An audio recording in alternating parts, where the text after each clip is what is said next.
Hmm. If you're preparing for the CAPM exam in 2026, I need to warn you about something. A lot of people are not failing because they are not smart enough. They are failing because they are making small mistakes that don't feel dangerous in that moment, but quietly destroy their confidence, their preparation, and eventually, well, let's be honest, their score. And the scary part, most people don't even realize that they're doing it until death day exposes everything. Because from the outside, it looks like they're doing all the right things. They bought the course. They watched the videos. They listened to the podcast, took the notes, and they told themselves and they were actually studying. But underneath all of that, their preparation was leaking. So in this episode, I want to walk you through the brutal, honest mistakes that you can secretly ruin your CAPM score for 2026. And more importantly, what to do instead. Let's be real for a second. One of the most painful, frustrating parts of preparing for the CAPM exam is you actually could be working hard and still be doing a terrible job preparing. Think that makes sense when the exam is kind of sneaky, but a lot of people are putting in the effort. I mean, real effort. They are, again, watching the lessons. They are reading the materials. They even buy the books, take the practice questions, and even try to stay focused while staying disciplined. But if the strategy underneath that effort is broken, all that work starts leaking. And by the time they realize that they're exhausted, they're overwhelmed, they are even second guessing themselves and wondering why their scores still haven't moved the way that they hoped. And you know what the dangerous part is, family? Because when your confidence starts dropping, you stop studying with clarity and start studying with emotion. It looks like this. Now you're panicking. Nope, excuse me. Now you're reacting. Nope, that doesn't work. Now you're switching resources and now you're even doubting, well, let's move that exam date from a month from now and we'll be ready. Now you're just doing too much one day and nothing the next. And this is the part I really need you to hear. I mean, I need you to come a little close. I need you to put your ear on the speaker, whatever you're doing. But if you're driving, keep your hands at 10 and 6. Sometimes the things that hurt your CAPM prep is not what you don't know. It's what you keep doing that feels productive, but actually isn't. And if you don't catch those habits early, you can quietly cost you points before you ever even sit and pass the exam. So let's talk about the brutal, honest mistakes that can secretly ruin your CAPM score before they get a chance to ruin yours. And the first one, as Cat Williams would say, this one right here, this is where a lot of people start losing before the exam even begins.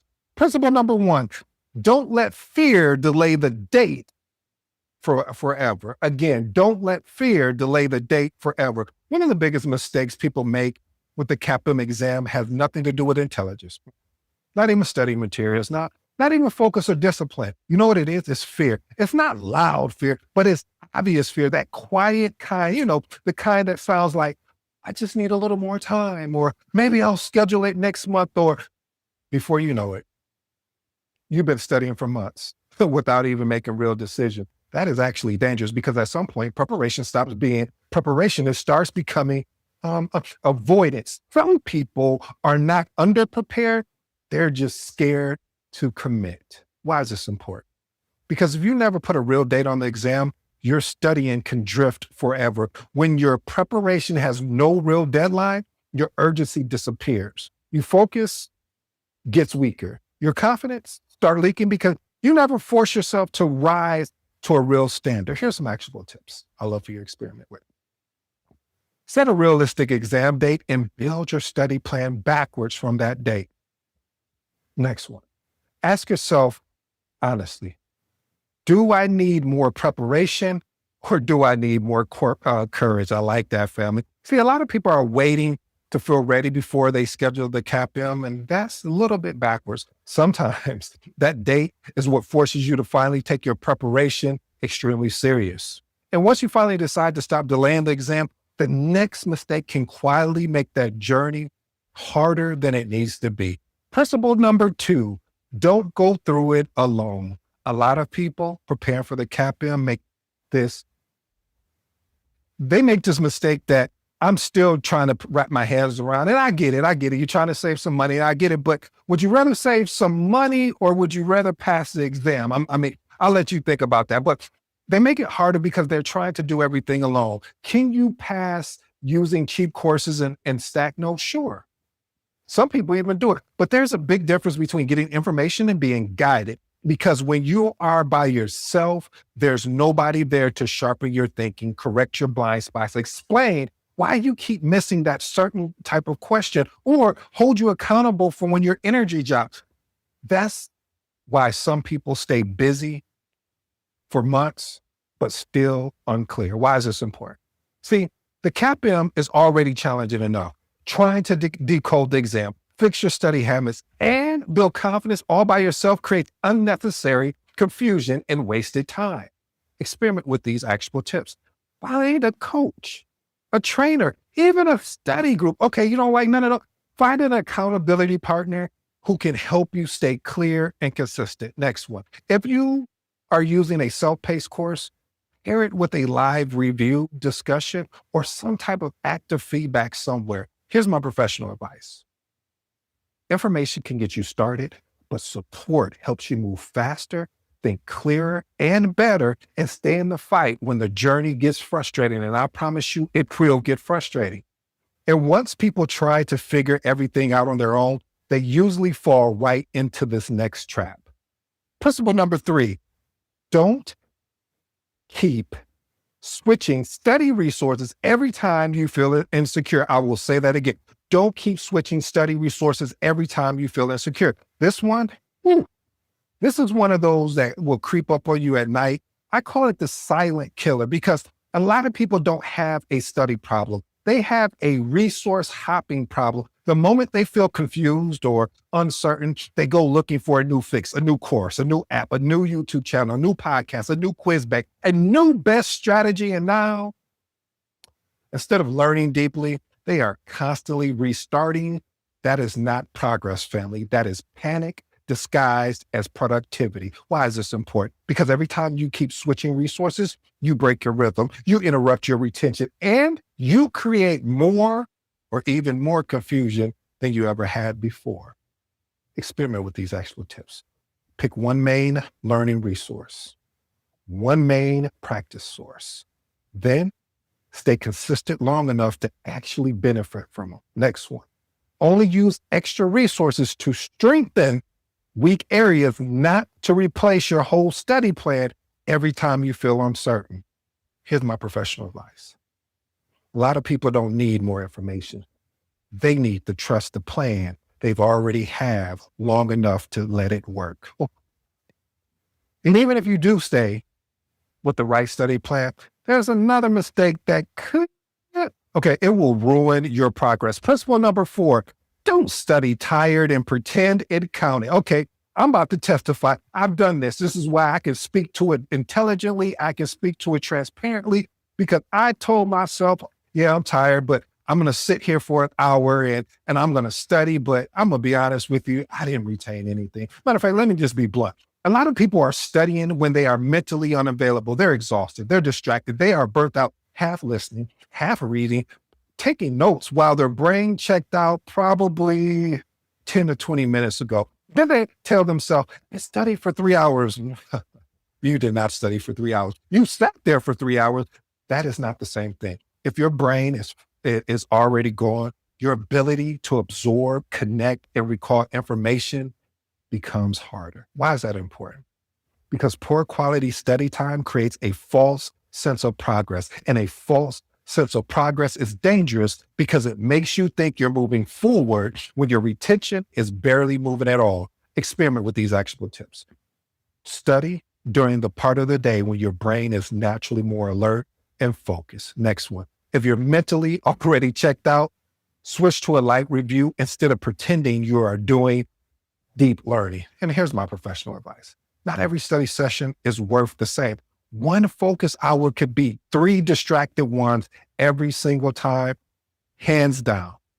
And I know, if you're not careful, tired studying usually leads into another trap that looks productive on the outside, Principle number 5, don't turn CAPM prep into a note-taking competition. I am guilty of this, family.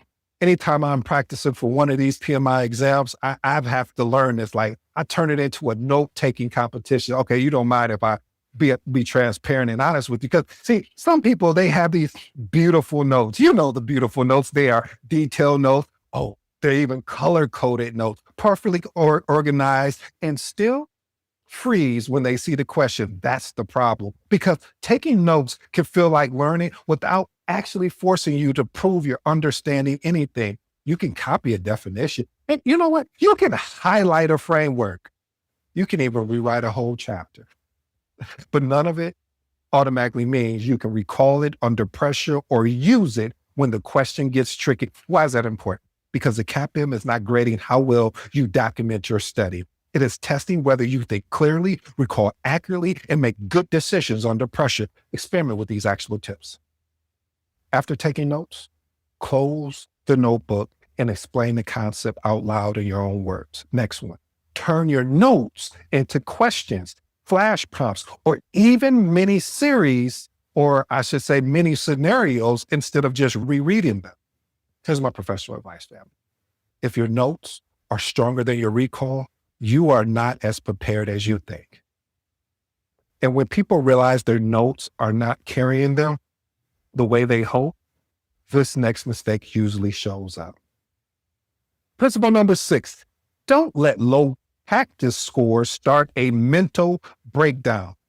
This is where a lot of people, they struggle, because you take a practice test, you score lower than you hope, and suddenly your entire confidence just tanks. You're questioning everything. Now you're doubting the exam day. Now you're even wondering if you are even built to even sit and pass this exam. That emotional spiral can be more dangerous than the score itself, because if you make every low score mean something personal, you stop seeing it for what it really is: feedback. Why is this important? Because practice scores are supposed to expose weak areas while you still have time to fix it. But if you panic every time the score is ugly, you'll miss the lesson and only absorb the discouragement. Here's my 2 actual tips I'd love for you to experiment. Review what categories or patterns you missed instead of obsessing over the percentage. Next one, track improvement across several practice sets instead of emotionally reacting to one bad result. Here's my professional advice. A bad practice score does not mean you're failing. It actually means the test just showed you where work is still required and needed. And when people start feeling behind or even discouraged from their scores, this mistake right here usually comes up next. Principle number 7, don't cram because you feel guilty. This is sneaky as well. You miss a few study days, you get off track, you feel behind. So now you try to make up for it by doing way too much in one sitting. Now you're trying to cram 4 chapters, 15 terms. Oh, no, not 15. 50 terms, 2 videos, a practice quiz, into one stressed out session. Family, I'm going to let you know right now, I'm going to be upfront. This is not discipline. This is guilt trying to cosplay as effort. And most of the time, it creates more overwhelm than progress. Why is this important? Because guilt-driven studying is usually rushed, unfocused, and emotionally driven, and that provides no result or outcome. And when your studying becomes punishment, your consistency starts falling apart. Here's 2 actionable tips I'd love for you to experiment. If you fall off, restart your next study session instead of trying to earn your way back. Next one, focus on rebuilding rhythm and consistency, not trying to win back lost time in one dramatic night. And here's my professional advice. You do not need a perfect streak to pass the CAPM. You need a system you could come back to quickly when life gets challenging or it gets disrupted. And finally, family, there's one mistake people keep making that can quietly cost them points if they're not paying attention. Principle number 8, don't neglect business analysis. It's not a bonus section. This is one of the most overlooked mistakes in the CAPM prep. If you stay this long, this is going to be golden for you. because a lot of people still study business analysis as some little side topic they can usually or think that they can casually, I should say, glance at later. It's not. Business analyst framework is 27% of your exam, almost tied for the largest section. And that mindset can hurt you when people think I'll just focus on the project management stuff. What they're really doing is pushing off a section that's less comfortable, that they're less comfortable with. That is exactly how blind spots survive. Why is this important?